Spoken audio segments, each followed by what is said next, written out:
ازيكم عاملين ايه؟ ان شاء الله يا رب تكونوا بخير. اللي ما يعرفنيش، دي قناتي امات ام ادم، انزلوا اشتركوا في القناه وحطوا لايك.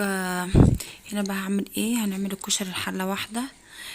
هنا جبت الحله اللي انتوا تستخدموها على قد الكميه بتاعتكم. بعد كده هنزل بيها بحوالي نص كوبايه زيت. وبعد كده بقى هنزل بايه؟ بكوبايه شعريه. هنحمصها كده تحميصه تكون مش جولد غامق يا جولد فاتح زي ما انتوا بتحبوها يعني. هفضل بقى كده اقلب فيها.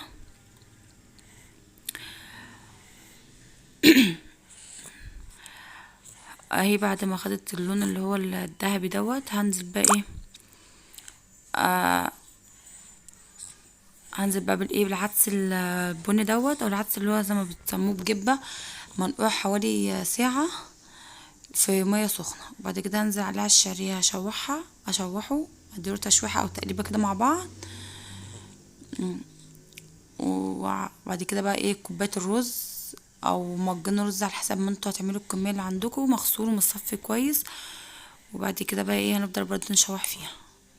معلش لو في صدى صوت، لاني انا اليومين دول عندي تنظيفات في الشقة، فقولولي كده لو عايزين بقى بعد ما اخلص تنظيفات الشقة وافرشها انزلكوا واعمل لكم جولة فيها ولا لا.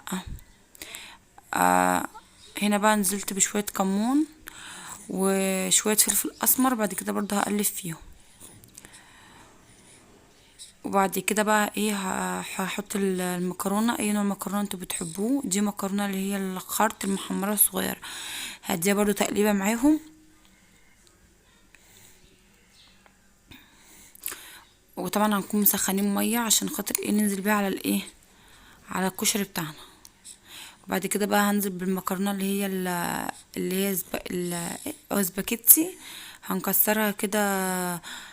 هنا حطيت بقية المكرونه لاني حاسه هما شويه صغيرين فنزلت بالباقي. هنا بقى بعد كده بقى هننزل بالمكرونه الاسباجيتي مكسره زي ما انتوا عايزين، قطع كبيره قطع صغيره، عايزين تحطوها زي ما هي، عايزين تقسموها نصين زي ما انتوا عاوزين. هنا برضه هفضل اشوح فيه. بصراحه كان طعمه حلو يعني، وفي ثواني وسهل وكله في حله واحده، فكان طعمه لذيذ. نجرب برضه مره كده ومره كده، الحياه تجارب ولازم نجرب كل حاجه. هنا بقى دي المكرونه الاسباجيتي، يا دوب بس كده هديها تقريبا صغيره، يا دوب ايه يعني تبقى في كل عشان ما تلزقش في بعضها لما انزل عليها بالميه. وبعد كده بقى ايه؟ الملح في اخر حاجه، بعد ما ننزل بالميه نحط الايه؟ الملح. طبعا بقى هنا كنت بسخن ميه طبعا عشان ايه؟ تقلب على طول المكرونه ما تعجنش. ما ينفعش ننزل بميه ساقعه، لا ميه تكون دافيه. آه هنا بقى هو هننزل بحسب كميه الميه دوب تغطي بس ايه؟ كميه الكشري يعني، مش ما نزودش عن كده عشان ما يعجنش مننا. هنا اهوت خلاص هحط بقى زي ما انتوا شايفين كده، يا دوب ايه؟ تكون الحاجه الطاقه باينه بس مش اكتر. مش نفضل نحط في ميه عشان خاطر الحاجه تستوي. مش هتستوي، هتعوز ميه كتير، لا هتستوي. هنا بقى احط الملح وندوق طبعا الحاجه قبل. بعد كده بقى هنا خلاص بقى حطيت الكشري، وبعد ما قال اتشرب كده وطيت عليه. هنا بقى هعمل ايه؟ هعمل الصلصه بتاعت الكشري، برضو سهله خالص.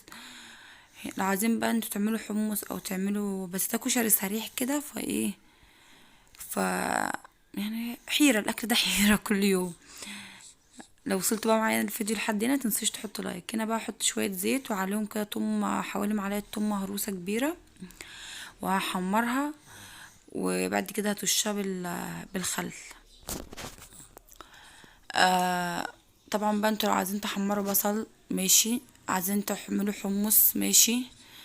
يعني ايه؟ انا حبيت بقى ان هو يبقى سهل، فما حبيتش ان انا اعمل كل دوت، فقلت خلاص ايه؟ هو كفايه الصلصه.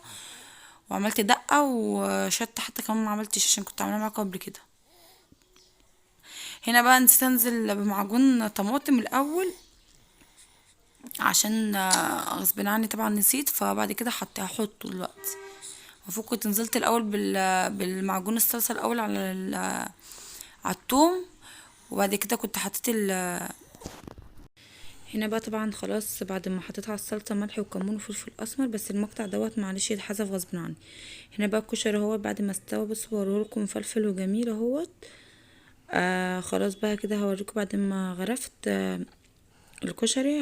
مع عملت الدقه ماشي، هتبقى او توم وخل وملح وفلفل اسمر ماشي. والشطه مرضتش اعمل شطه زيت عشان ما حدش برضه ياكلها، انا بس اللي باكلها.